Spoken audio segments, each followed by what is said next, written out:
toi qui nous rassembles sous ton toit. Merci pour ce jour où tu veux parler à ton peuple par mon entremise. Sanctifie cette bouche, Seigneur, pour qu'elle transmette ce que tu as prévu. Ouvre nos oreilles pour que nous puissions t'écouter. Nous te prions au nom de Jésus-Christ. Amen. Prenons nos Bibles. Nous allons lire dans 2 Chroniques 6. 2 Chroniques, chapitre 6, du premier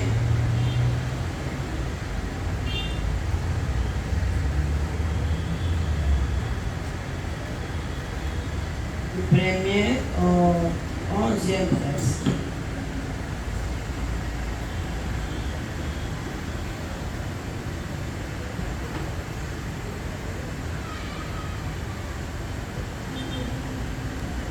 Chronique 6. Alors, Salomon dit, l'Éternel veut habiter dans l'obscurité, une maison qui sera ta demeure, et Dieu où tu résideras éternellement. Le roi tourna son visage et bénit toute l'assemblée d'Israël, et toute l'assemblée d'Israël était debout. Et il dit, béni soit l'Éternel, le Dieu d'Israël, qui a parlé de sa bouche à David mon père, et qui accomplit par sa puissance ce qu'il avait déclaré à Dijon. Depuis le jour où je fais sortir mon peuple du pays d'Égypte, je n'ai point choisi de ville parmi toutes les tribus d'Israël pour qu'il y fût bâti une maison où résida mon nom. Et je n'ai point choisi d'homme pour qu'il fût chef de mon peuple d'Israël. Mais j'ai choisi Jérusalem pour que mon nom y résidât, et j'ai choisi David pour qu'il régnât sur mon peuple d'Israël. David, mon père, avait l'intention de bâtir une maison au nom de l'Éternel, le Dieu d'Israël. Et l'Éternel dit à David, mon père, puisque tu as eu l'intention de bâtir une maison à mon nom, tu as bien fait d'avoir eu cette intention. Seulement, ce ne sera pas toi qui bâtiras la maison, mais ce sera ton fils, sorti de tes entrailles, qui bâtira la maison à mon nom. L'Éternel a accompli la parole qu'il avait prononcée. Je me suis élevé à la place de David, mon père, et je me suis assis sur le trône d'Israël, comme l'avait annoncé l'Éternel, et j'ai bâti la maison au nom de l'Éternel, le Dieu d'Israël.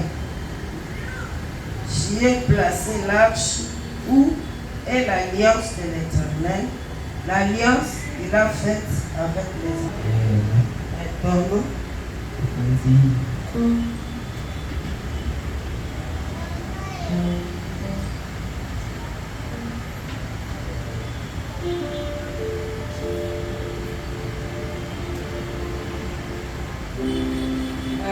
Nous avons un thème intitulé pourquoi pas ton père mais toi? Pourquoi pas ton père mais toi?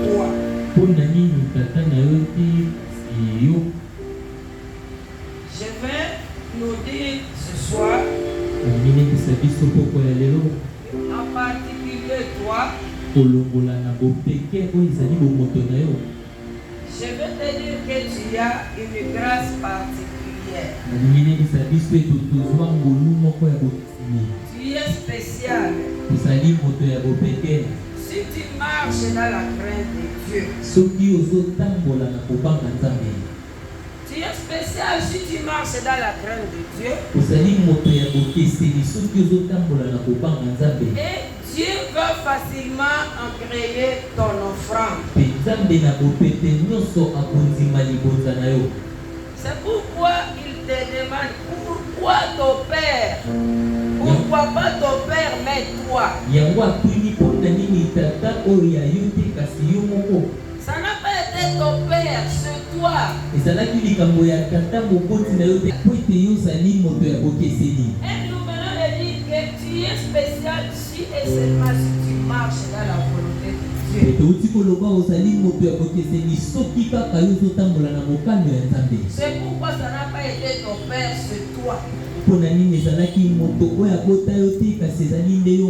Amen. Amen. Est-ce que nous écoutons le thème?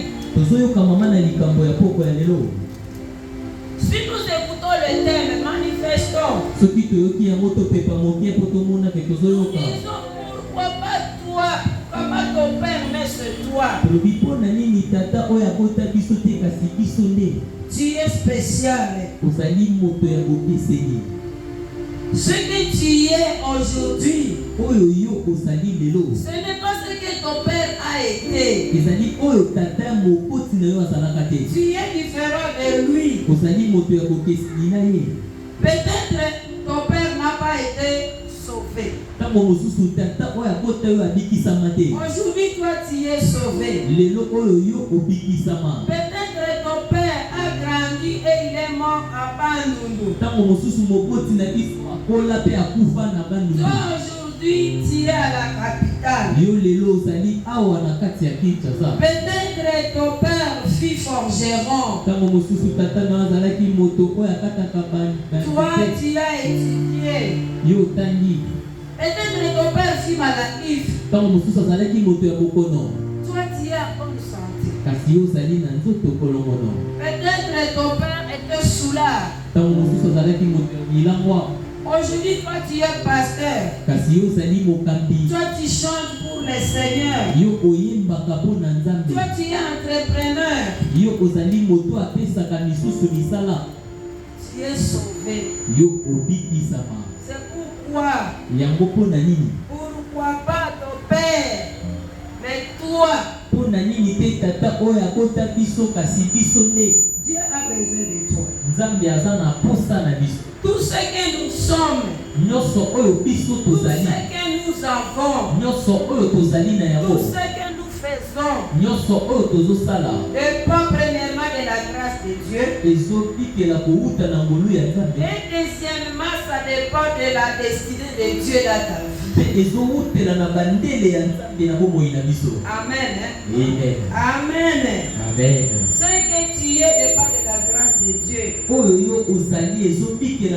C'est pas puisque tu as fait quelque chose pour être ce que tu es.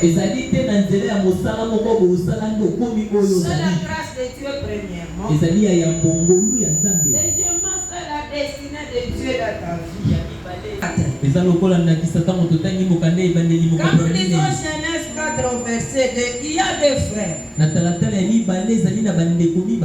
Il y a Abel et Caïn. Abel qui fut berger et Caïn qui fut laboureur. C'est seulement la grâce de Dieu. L'autre est laboureur. L'autre est berger. Et c'était dans leur destinée. Personne n'a pas dit Seigneur que je sois berger. Seigneur que je sois laboureur. C'était seulement la grâce de Dieu. Mais il y a une offrande qui a été agréée et une offrande qui n'a pas été agréée. C'est l'offrande d'Abel qui a été agréée. Quand on grandissait, on nous disait que Caïn avait ramassé des fruits qui étaient pourris. Ces fruits n'étaient pas pourris. Tu sais pourquoi l'offrande de Caïn n'a pas été agréée? On a agréé l'offrande d'Abel. Puisque je peux dire que l'offrande d'Abel préfigurait la mort de Jésus où le sang était versé.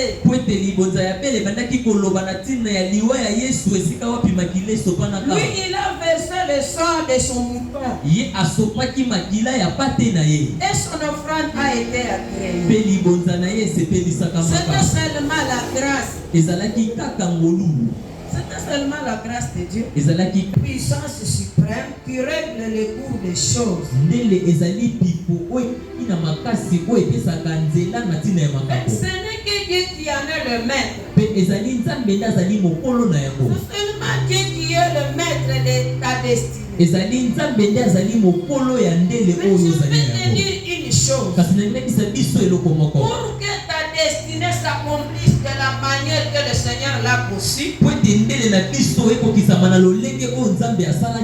il faut que le Seieur te voie marcher dans sa volonté. C'est tout. Il faut que tu marches dans la volonté de Dieu.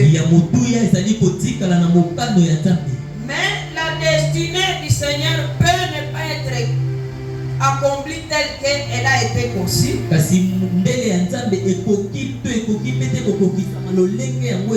Si tu rencontres des combats, dans les combats tu es innocent. Dans les combats nous sommes innocents. Quand nous marchons dans la volonté de Dieu,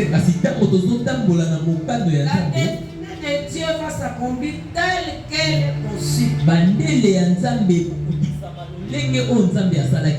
Amen. Amen. Amen. Amen. Tu as une destinée. Pourquoi pas ton père, mais toi? Tu peux avoir une bonne alliance avec le Seigneur. Conserve cette alliance jusqu'au bout. Mais si tu ne la conserves pas jusqu'au bout, tu ne vas pas vivre ta destinée. Tu ne vas pas vivre ta destinée. Proverbe 8, 20, 21. C'est Dieu qui parle. Il dit, je marche dans les chemins de la justice, au milieu des sentiers de la droiture, pour donner des biens à ceux qui m'aiment et pour remplir leurs trésors. Amen. Amen. Ici, on parle des sentiers de la droiture. C'est très important. C'est très important. Pour ouvrir notre thème, pourquoi pas David mais Salomon? Alors que l'étymologie de l'air, non. David signifie bien-aimé. Mais ça n'a pas été lui. Ça n'a pas été lui. Tu peux avoir une alliance avec le Seigneur. Ça ne sera pas toi si et seulement si tu ne marches pas dans la volonté de Dieu. Ça sera ton fils. Si ce n'est pas ton fils, ça sera ton petit-fils. Jusqu'à ce que le Seigneur voie celui qui le craint. David qui veut dire bien-aimé, ça n'a pas été lui. Salomon qui veut dire pacifique, donc qui aime la paix. Pacifique, c'est celui qui aime la paix. Nous avons tiré notre thème dans le verset 7. Le verset 7 dit, David, mon père, avait l'intention de bâtir une maison au nom de l'Éternel, le Dieu d'Israël. Et l'Éternel dit à David, mon père, puisque tu as eu l'intention de bâtir une maison à mon nom, tu as bien fait d'avoir eu cette intention. seulement. Ça ne sera pas toi qui bâtiras la maison, mais ce sera ton fils, sorti de tes entrailles, qui bâtira la maison à mon nom. Amen. Amen. Ce sont les thèmes. C'est là où on l'a tiré. Ça ne sera pas toi, David, mais ça sera Salomon. Ça ne sera pas toi, mais ça sera ton fils.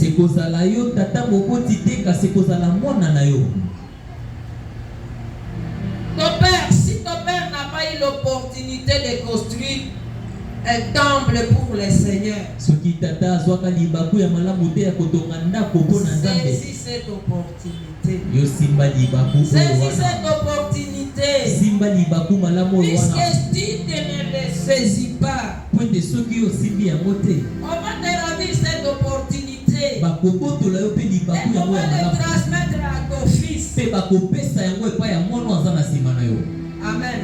Amen. On va te ravir cette opportunité. On va donner ça à ton fils. Le Seigneur t'interpelle de saisir l'opportunité. Toi aussi tu risques de ne pas le saisir. Comme Salomon. Et pourquoi David n'a pas saisi cette opportunité? Dieu a voulu que tu connaisses pourquoi David n'a pas saisi l'opportunité.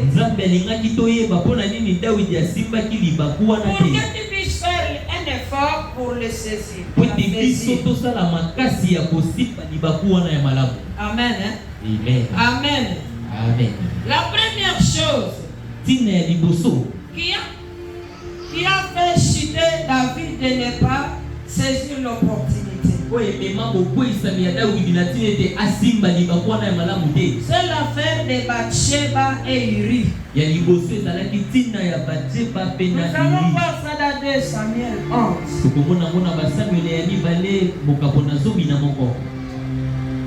Ce qui a poussé David, c'est le péché. Péché grave.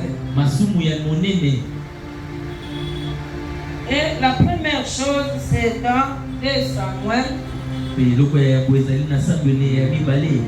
2 Samuel chapitre 11.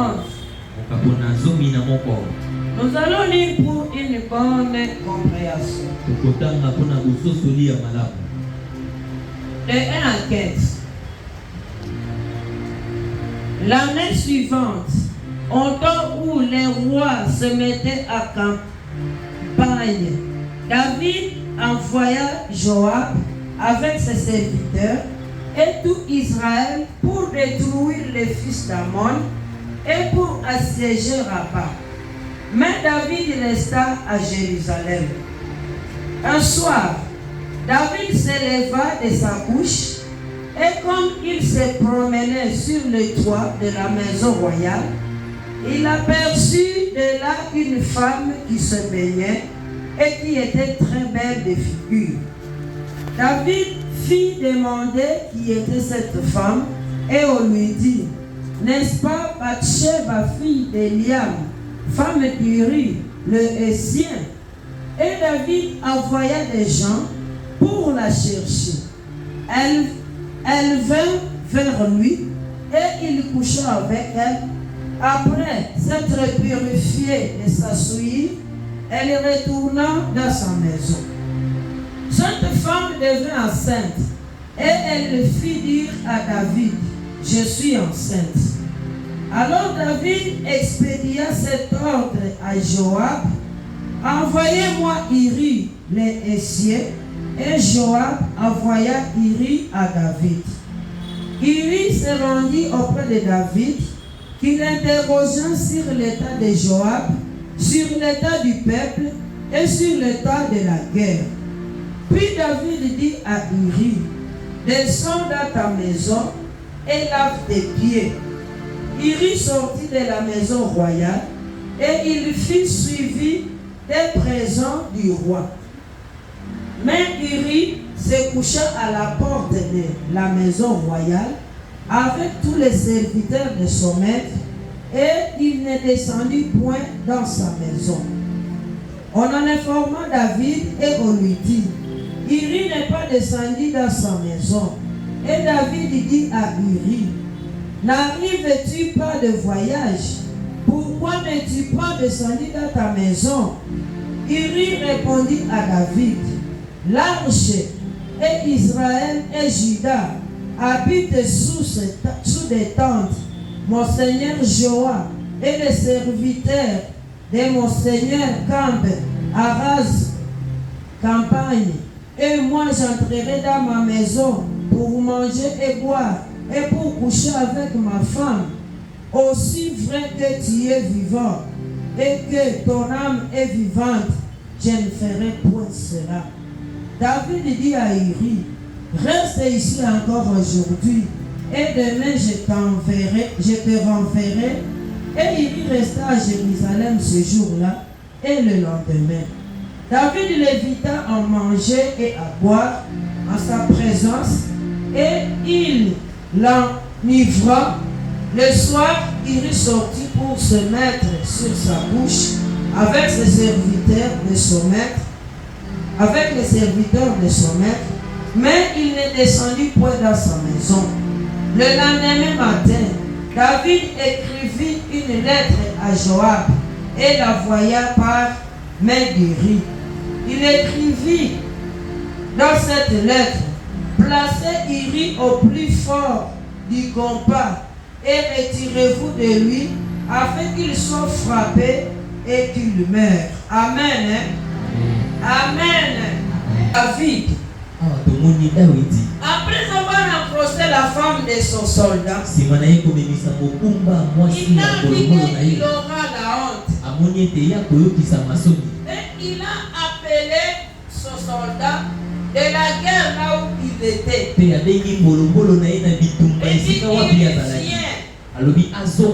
croyait qu'il va lui dire d'aller passer la nuit dans sa maison.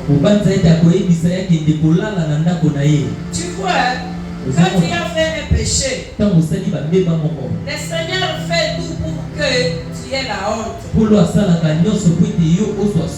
Il y a refusé. Il a dit, comment se fait-il que tout Israël est à terre, moi je vais dormir dans ma maison?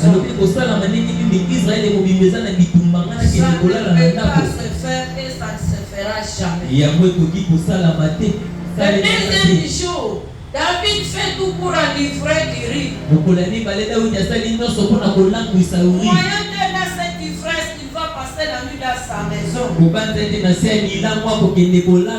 Il a refusé. Il est dormi avec les serviteurs à de parler voyage. Quand David a vu que sa mission a échoué, il a appelé son chef de l'armée Joab. Il a dit, Joab, place cet homme là où on va le frapper et là où il va mourir.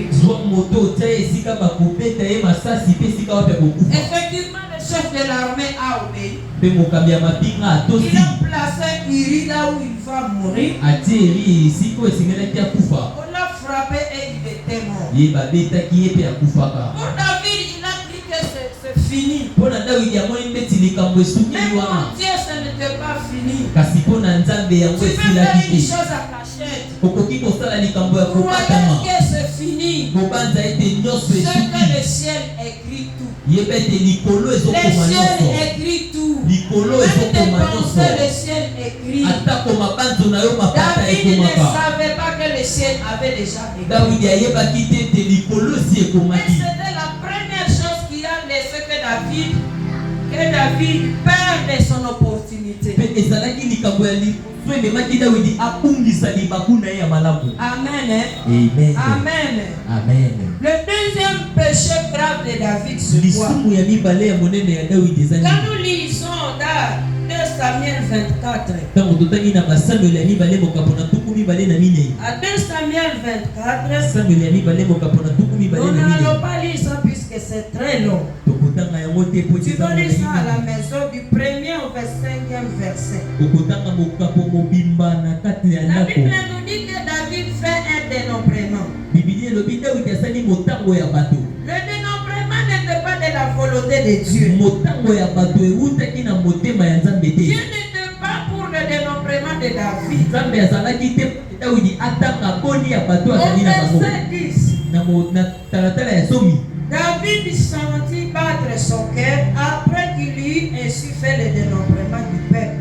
Et il dit à l'Éternel, j'ai commis un grave péché en faisant cela. Maintenant, ô Éternel, daigne pardonner l'iniquité de son serviteur, car j'ai complètement agi en insensé. Amen. Amen. Amen. Amen. David s'est retrouvé qu'il a péché contre le Seigneur. Il a désobéi puisqu'il ne fallait pas qu'il fasse le dénombrement. Tu peux voir une faute comme une petite chose. Tu te dis, le dénombrement. Le dénombrement seulement. Ou bien me satisfaire seulement à un laps de temps. Alors que ça va te coûter cher dans la vie. Bien-aimés, essayons de peser nos actes. Devant Dieu, il n'y a pas une petite chose et une grande chose. Le péché c'est le péché. Si tu commets un péché, sache que à quelque sorte tu risques d'être disqualifié. David qui était le bien-aimé de Dieu, l'homme de son cœur. Dans la construction du temple, il a été disqualifié. Il a été disqualifié. Son offrande n'a pas agréé le Seigneur. Tu peux croire que ton offrande agrée le Seigneur. Peut-être Dieu a fait quelque chose qui disqualifie ton offrande. Et tu ne vois pas le retour de ton offrande.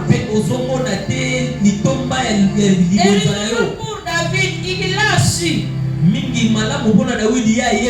Nous sommes dans l'ignorance. Peut-être le Seigneur disqualifie nos offrandes. Essayons de faire l'introspection. Essayons de voir là où on a énervé le Seigneur. Essayons de voir comment nous avons marché.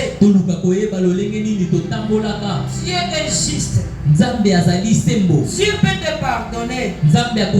Je ne disconviens pas. Mais le châtiment ne manquera jamais. Le châtiment ne manquera jamais d'une manière ou d'une autre.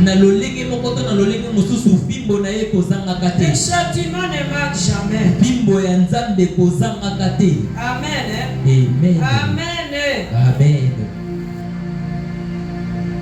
Amen. David lui-même, il s'est vu insensé. C'est-à-dire qu'il a demandé pardon au Seigneur. Même quand il a couché avec la femme d'autrui. Quand il dit dans Psaume 51, tu vois combien David est en train de pleurer amèrement. Mais ça n'a pas suffi pour qu'il construise le temple. Peut-être il y a quelque chose que tu as fait dans la vie. Devant le Seigneur, ça te disqualifie. Devant le Seigneur, ça t'empêche de donner, d'offrir au Seigneur une offrande qui est odoriférante. Amen. Amen. Amen. Amen. Mais nous avons un Dieu qui est très bon. Nous avons un Dieu bon. Quant à toi, as-tu fait pour que la maison de Dieu ne soit pas bâtie pour toi-même? Qu'est-ce que tu as fait pour que cette maison ne soit pas bâtie à toi-même? La maison que tu veux bâtir pour l'Éternel, il Non, pas toi, ça sera ton fils. Mais aujourd'hui, nous avons la grâce. Le Seigneur nous dit, ça n'a pas été nos pères. Mais ce sont nous qui allons construire. Ce sont nous qui allons construire. Ce sont nous qui allons construire. Si et seulement si nous marchons dans la volonté de Dieu. Il faut nous ravir la construction. On la transfère à nos enfants. Il faut que ça soit toi. Il faut que ça soit nous. Amen. Amen. Amen. Amen. Il faut que cette maison soit bâtie par toi. Et quand tu sauras bâtir cette maison, tu sauras louer le Seigneur. Tu sauras louer le Seigneur. Ce que tu as construit pour Dieu, un temple, tu sauras le louer. Tu sauras le louer. Salomon a loué. Salomon a adoré. Puisqu'il a construit le temple. Salomon dit, l'Éternel veut habiter dans l'obscurité. Et moi j'ai bâti une maison qui sera ta demeure et lieu où tu résideras éternellement. Cette déclaration solennelle de Salomon était adressée au Seigneur. Il dit l'Éternel veut habiter dans l'obscurité. Ce n'était pas l'obscurité comme toi tu vois l'obscurité. La Bible nous dit dans Exode, quand les enfants d'Israël marchaient avec le roi dans le désert. Comme dans le désert, il fait très froid la nuit. Il marchait sous une nuée. La nuée leur servait comme un chaleur pendant la nuit. Et pendant la journée, ça leur servait comme une parapluie. Donc pendant la journée, ils ne sentaient pas la chaleur du désert. Pendant la nuit, ils ne sentaient pas la fraîcheur le froid du désert. Et ils se manifestaient dans la nuée. C'est pourquoi Salomon il dit ici, l'Éternel fait habiter dans l'obscurité. Ce n'était pas l'obscurité comme telle. Et moi j'ai bâti une maison. Il a bâti une maison pour sa demeure. Et lieu où il va résider éternellement. Qu'est-ce que Salomon veut nous chanter? Quand Dieu se manifeste comme une nuée, c'est dans le peuple. Quand il marche avec le peuple, donc il veut voir Dieu dans son peuple. Il veut aussi le voir dans le temple qu'il a construit pour le Seigneur. Amen. Amen. Il a reconnu que dans cette nuée, il y a une manifestation de la présence glorieuse du Seigneur. L'Éternel parmi son peuple. Et aussi la firme que l'Éternel est dans le temple. Ça sera une joie quand tu sais que l'Éternel est à toi et l'Éternel est dans ta maison. L'Éternel est à toi et l'Éternel est dans ta famille. Rien d'autre qui soit égoïstes. Ils veulent que l'Éternel soit seulement en eux. Il faut que tu sois content quand tu vois que l'Éternel est à toi.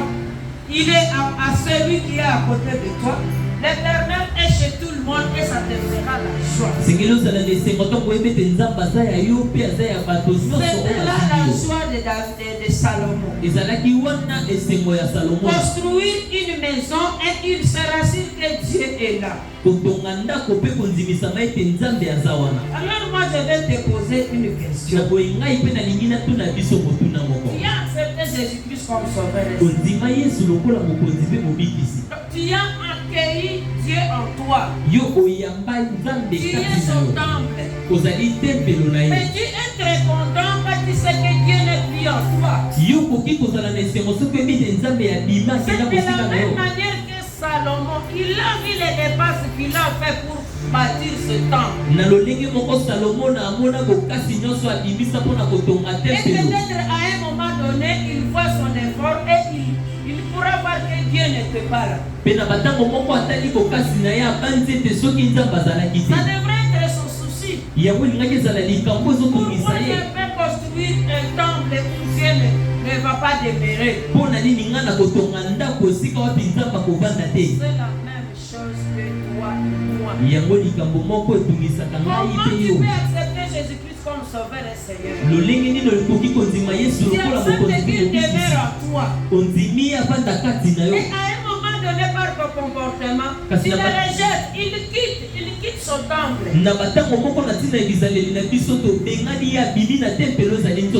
Et tu te sens à l'aise avec cet effort que tu as fourni pour être sauvé.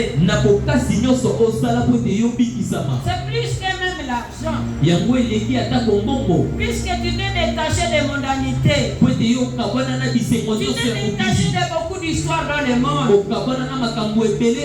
Et à un moment donné, le diable vient et te prend ton titre d'être sentinelle de ta vie. Le Seigneur te quitte, le Seigneur t'abandonne. Et tu prends garde. Ce que tu ne valides pas, la souffrance que tu as endurée en venant en Christ. Et l'autre, puisque tu savais cette souffrance,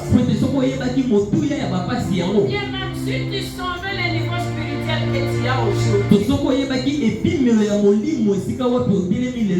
tu vas vouloir t'efforcer du jour au jour. Tu ne voudras pas être paresseux et que le Seigneur t'abandonne. C'est que tu n'as pas vu la souffrance que tu endures dans le Seigneur. Si tu savais cette souffrance, tu allais toujours avancer avec le Seigneur. Tu allais toujours vouloir qu'il soit ta demeure. Salomon, il a vu ça. Salomon a vu ça. Son fond qu'il a dépassé. Il l'a poussé de ne pas vouloir que Dieu quitte son temple. C'est de la même manière que ton fond que tu as dépassé pour être ce que tu es aujourd'hui. Tu ne peux pas vouloir que le Seigneur te quitte, toi qui es le temple de Dieu. Tu vas le chercher du jour au jour. Tu vas persévérer avec lui. Malgré les souffrances, malgré les problèmes.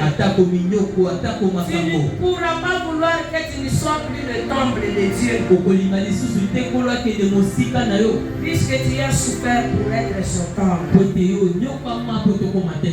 C'est quand tu réalises la souffrance que tu as endurée que tu demeures avec le Seigneur malgré le problème. Amen. Amen. Verset. Nous voyons que Salomon, il avait fait une prière de reconnaissance au Seigneur. Il fait une prière de reconnaissance. Il prie. Il bénit l'Éternel. C'est le verset 3 à la fin. Il prie, il bénit le Seigneur. Le roi tourna son visage et bénit toute l'assemblée d'Israël. Et toute l'assemblée d'Israël était debout. Et il dit, béni soit l'Éternel, le Dieu d'Israël, qui a parlé de sa bouche à David mon père, et qui accomplit par sa puissance ce qu'il a fait déclarer à disant, depuis le jour où j'ai fait sortir mon peuple du pays d'Égypte, je n'ai pas choisi de ville parmi toutes les tribus d'Israël pour qu'il y fût bâti une maison. Tu vois, David, il est en train de louer l'Éternel. Il s'étonne comment ce que l'Éternel a fait de sa famille. Il a choisi sa famille pour être au trône des tribus d'Israël. Béni Dieu pour qu'il puisse, il a choisi sa famille pour construire le temple. Quand tu sais que tu as accepté Jésus comme sauveur et Seigneur, tu sais qu'il est en toi et demeure en toi. Ce que tu peux faire, c'est le louer, le témoigner. Tu témoignes la fidélité de Dieu. Surtout dans le verset de Jean 3,16. Dieu a tant aimé le monde. Il a donné son Fils unique afin que quiconque ne périsse mais qu'il ait la vie éternelle. Quand tu as accepté Jésus-Christ comme sauveur et Seigneur, tu dois louer le Seigneur pour sa fidélité. Puisque tu seras pris parmi les gens qui vont périr. Amen. Amen. Amen. Puisque tu es devenu son temps.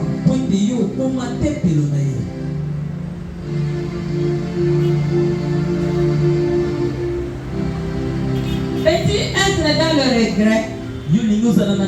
Si tu savais que ta souffrance du salut est enfer, tu n'es plus l'habitation de Dieu. Quand tu sais qu'il ne demeure plus à toi. Selon Salomon, il faut regretter. À quoi bon de construire une maison pour le Seigneur qui est toi-même? Et que sa gloire ne rayonne plus en toi. À quoi bon? Je pense que quand nous construisons le temple de Dieu qui sont nous-mêmes, notre joie est que Dieu demeure en nous.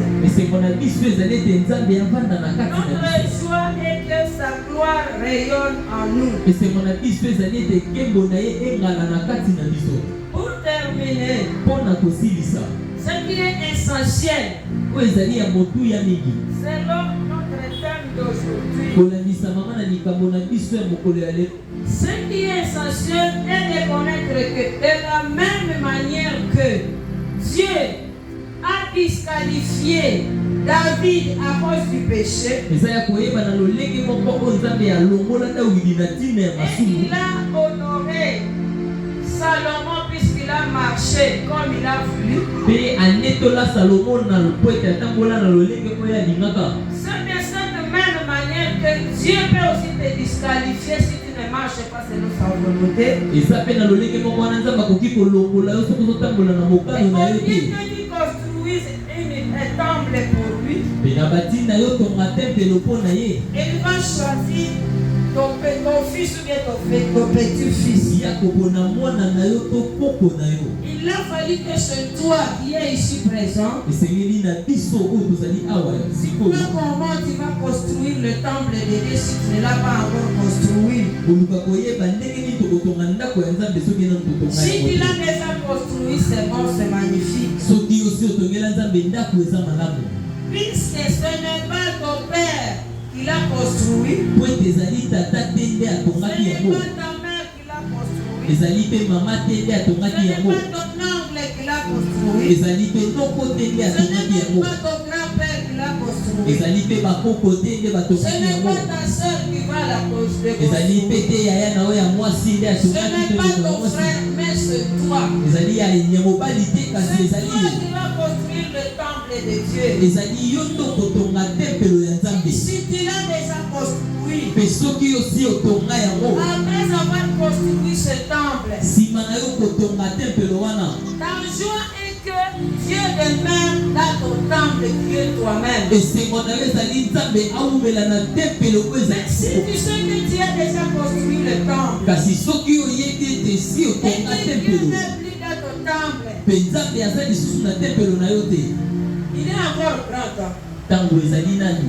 Il est encore grand temps. Ntango eza nanu Que tu makasi, le vides dans son temple qui est toi. obengisa ye na tempelo na ye oyo ezali yo, Tu le vides en toi. obengisa ye na mobimba na ye Et epai na c'est yo. quand tu le vides en toi, Soki obengisi epai na yo, il va demeurer en toi pour l'éternité. akowumela na kati na yo mpo na Et bosiko. quand il va demeurer en toi, Mpe ntango ye akowumela na bokati na yo, il va agréer ton offrande. akosepela na libonza na yo. Et quand il va agréer ton offrande, Mpe ntango ye akosepela na libonza na yo, il va devenir du jour au jour. akopambola yo mokolo nsima ya Tu mokolo. seras rassuré que ton offrande est agréée. Mpe okondimisama ete libonza na yo Tu seras esepelisama. rassuré que toi qui l'as invité en toi, okondima ete yo oyo obengi ye il kati na demeure yo, en toi, azowumela tu kati na yo, marches avec lui. azotambola elongo na Et yo, tu marches avec lui, pas pour un moment éphémère, azotambola na yo te mpo na kaka bantango ya kopamba,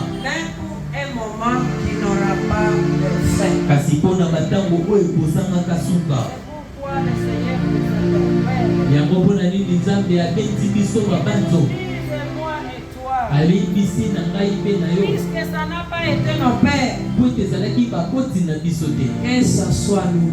yango ezala nde biso. Dieu nous bénisse. Nzambe apambola biso.